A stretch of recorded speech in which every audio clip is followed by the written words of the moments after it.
Quarta-feira, 22 de novembro. Meu querido irmão, minha querida irmã, estamos entrando na sua vida e muito gostaríamos de entrar no seu coração para aí semear a palavra de Deus, que é sempre a grande orientação para a nossa vida. Nesta quarta-feira celebramos a memória de Santa Cecília, Virgem e Mártir. E a liturgia nos apresenta o Evangelho de São Lucas, capítulo 19, versículos de 11 a 28.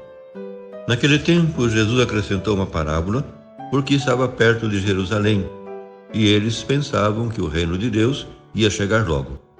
Então Jesus disse: um homem nobre partiu para um país distante, a fim de ser coroado rei e depois voltar. Chamou então 10 dos seus empregados, entregou 100 moedas de prata a cada um, e disse: procurai negociar até que eu volte.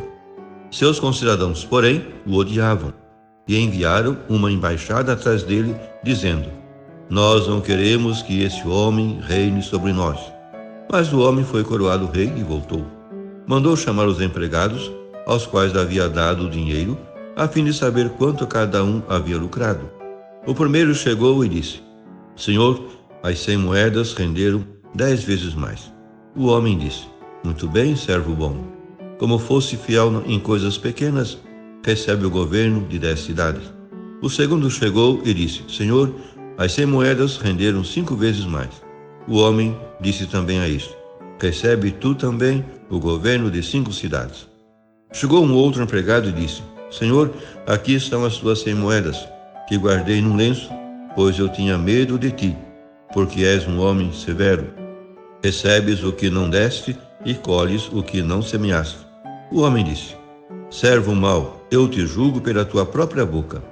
Tu sabias que eu sou um homem severo, que recebo o que não dei e colho o que não semeei. Então, por que tu não depositaste meu dinheiro no banco? Ao chegar, eu o retiraria com juros. Depois disse aos que estavam aí presentes: tirai dele as 100 moedas e dai-as àquele que tem 1000. Os presentes disseram: Senhor, esse já tem 1000 moedas. Ele respondeu: eu vos digo, a todo aquele que já possui será dado mais ainda, mas àquele que nada tem, será tirado até mesmo o que tem. E quanto a esses inimigos, que não queriam que eu reinasse sobre eles, trazei-os aqui e matai-os na minha frente. Jesus caminhava à frente dos discípulos, subindo para Jerusalém. Meu querido irmão, minha querida irmã, a parábola das moedas de prata tem a mesma intenção que a dos talentos. Apesar das diferenças de redação e desenvolvimento entre Lucas e Mateus, devidas à transmissão oral da parábola antes de ser posta por escrito, a coincidência temática é evidente. Um senhor rico que se ausenta entrega dinheiro aos seus empregados para que o façam render. No seu regresso, o senhor dá prêmios para os diligentes e castiga os preguiçosos. Trata-se da produtividade dos dons de Deus ao serviço do seu reino. Parece que Lucas fundiu numa só 2 parábolas distintas na sua origem, a das 100 moedas de prata e a do pretendente ao trono. Essa última parábola aludiria a um fato concreto que Flávio Joséfo relata na sua história da guerra judaica.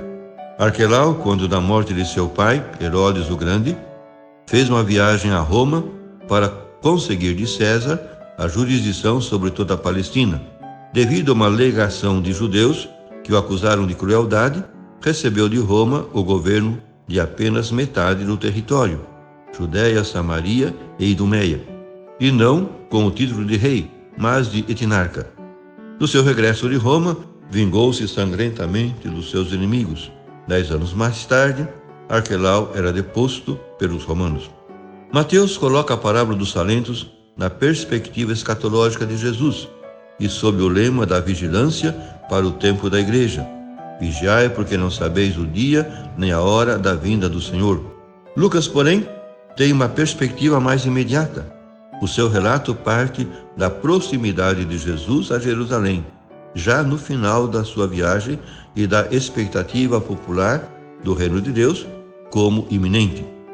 Com esta parábola, Cristo vem referir que, antes da inauguração do reino do Messias, haverá uma revolta contra ele, paixão e morte. Aqui se seguirá um castigo do povo israelita, destruição de Jerusalém. Se se prefere ver um acento escatológico também na parábola de Lucas, haveria que explicá-la assim: esse homem nobre que se ausenta para se fazer investir na dignidade real e que no seu regresso pede contas aos seus empregados é o Filho do Homem, Cristo, que subiu ao céu e voltará como rei para o juízo final. Essa interpretação tem o inconveniente de comparar Jesus a um homem cobiçoso e cruel. Por fim, rezemos. Obrigado, Senhor Jesus, porque confiaste em nós, entregando-nos os talentos e a responsabilidade do reino.